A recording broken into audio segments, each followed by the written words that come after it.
ایک بوڑھی عورت کھڑی ہو گئی, حضور میں بھی جاؤں گی جنگ میں. ام ہمارا اس کا نام ہے, 70 سال سے بھی زیادہ عمر. تو کیا کہے گی جنگ میں زخمیوں کو پانی پلاؤں گی, مرہم پٹی کروں گی ان کی. آج کل کی دنیا, سب کو نہیں کہہ رہا ہوں, مگر کچھ بدبخت ایسی ہوتی ہیں بہوؤں کی زندگی برباد کرتی ہیں. رحم کرنا چاہیے. میلاد کی محفل ہے, یہ پیغام دے رہا ہوں, رحم کرنا سیکھیں. ایک عورت مجھ سے کہہ رہی تھی, سید صاحب میری ساس مجھ پہ بڑا ظلم کرتی ہے. کیا؟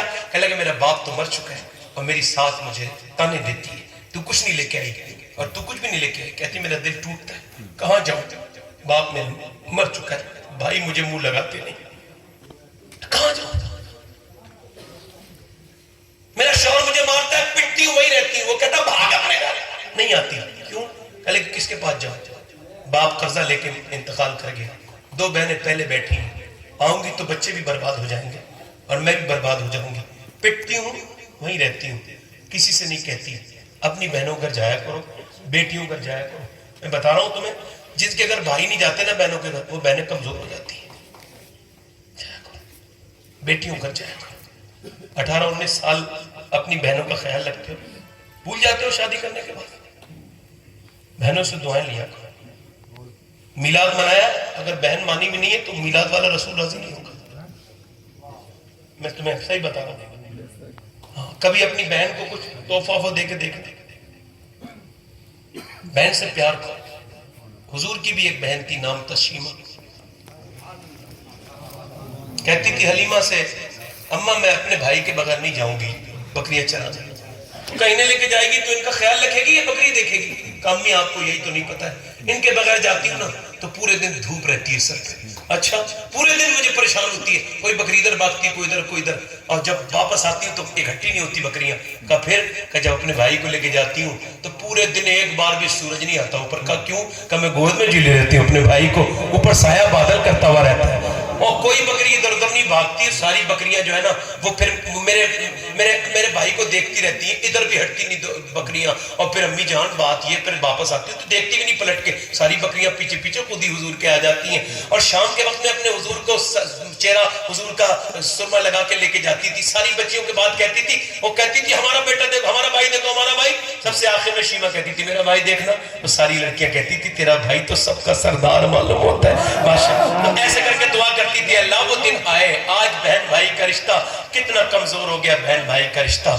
بھائی اپنی بہن کو دیکھنے نہیں جاتا. ایسے دعا کرتی تھی, اے پیدا کرنے والے وہ دن آئے کہ میں اپنے بھائی کا رنگ دیکھوں جب یہ بڑوں کا بادشاہ بنے. 55 سال کے بعد ان کا شوہر حضور کے خلاف لڑنے آیا اور وہ قید ہو گیا. اب ان کے پاس پیسے تھے نہیں, یہ کمزور عورت غریب یہ کھڑی ہو گئی. کسی نے کہا حضور کا, اللہ کے رسول کا نام لیا, تو بولی اگر وہ کس کا لشکر ہے؟ کہا حضور کا نام لیا. اچھا تو وہ تو میرے بھائی لگتے ہیں. اٹھ کے بولی اگر وہ محمد صلی اللہ علیہ وسلم کا لشکر ہے تو میرے بھائی میں فری میں چھڑا کے لاؤں گی. میں چل تو رہی. پھر بولی حلیمہ تو کہتی شیمہ تو نے کہہ تو دیا ہے, مگر اگر تو انہوں نے تجھے نہ پہچانا تو کیا کرے گی؟ اب تو بڑے ہو گئے, پہلے بچپن میں تھے, اب تو بڑے انسان بن گئے, کیا پتہ پہچانے نہ پہچانے. کہتی میرے پاؤں کانپ رہے تھے. پھر میں نے سوچا نہیں وہ بچپن میں بھی کریم تھے, وہ تو اب بھی کریم ہی ہوں گے. کئی جا کے پہنچی دروازے پہ, بولے صحابہ نے روکا. مدنی دوڑتا, تلواریں لے کے کھڑے تھے صحابہ. کہا ہٹو, تم نہیں مجھے روک سکتے, میرے بھائی ہے وہ اندر. میں انہیں گود کھلایا, پیچھے ہٹ گئے صحابہ اور اندر گئی. دل دھڑک رہا تھا بوڑھی کا, پیر بالکل پورے سر کے بال سفید ہو چکے تھے, بالکل پھٹے ہوئے لباس.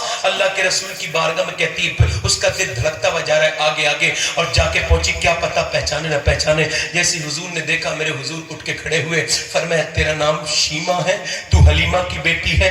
رو کے بولی ہاں. کہا تو میری بہن ہے, اتنے دنوں میں آئی ہے. اتنے لفظ سنے تھے, پھوٹ پھوٹ کے روئی. میرے نبی پاک نے سر پہ ہاتھ رکھا, اپنی بہن کو پیار کیا. کہا روتی کیوں ہے؟ اللہ اکبر. کہنے لگی آپ کی بہن بہت غریب ہے, مجھ پر رحم کرنا, غریب بہنوں کا خیال رکھا کرو. دیکھو یہ غریب بہن حضور کی بارگاہ میں آئی ہے. سرکار نے فرمایا کیوں؟ کہ میرا شوہر آپ کے خلاف جنگ لڑنے نہیں آتا, ہمارے گھر کھانے تک کو نہیں ہے. وہ جنگ میں پیسوں کے لیے آیا تھا, آپ کا دشمن نہیں ہے, مگر اب اس کے چھڑانے کے پیسے تو میرے پاس ہے نہیں. میں کیا کروں؟ آپ مجھے بالکل نا امید نہیں جانے دینا. میرے نبی پاک کی آنکھوں میں آنسو آ گئے. فرمایا تو کیسی بات کرتی ہے؟ فرمایا صحابہ دیکھو میری بہن آئی ہے. پھر فرمایا یہ میری بہن مجھے گود میں لے کے گھماتی تھی قبیلہ بنی سعد میں, یہ میری بہن ہے. فرمایا یہ بات کرتی ہے. فرمایا صحابہ گواہ ہو جاؤ, یہ اپنے شوہر کی بات کرتی ہے. آج جتنے بھی قیدی آئے ہیں, میں اپنی بہن کے بدلے میں ساروں کو چھوڑ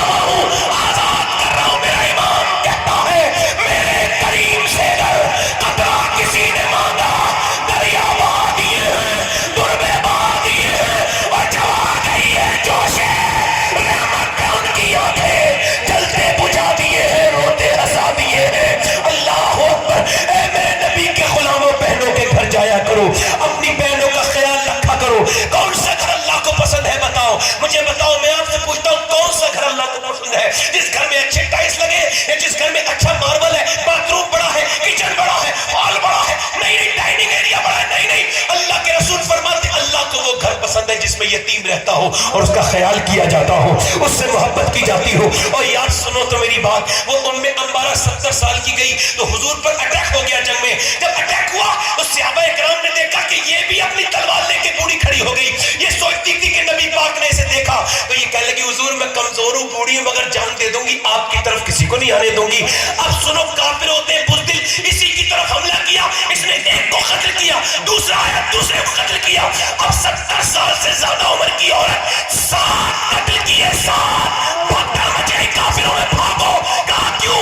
کہ جب 70 سال کی اس ام عمارہ کی تلوار کا یہ حال ہے تو علی کی تلوار کا حال کیا ہوگا؟ نعرہ تکبیر, نعرہ رسالت.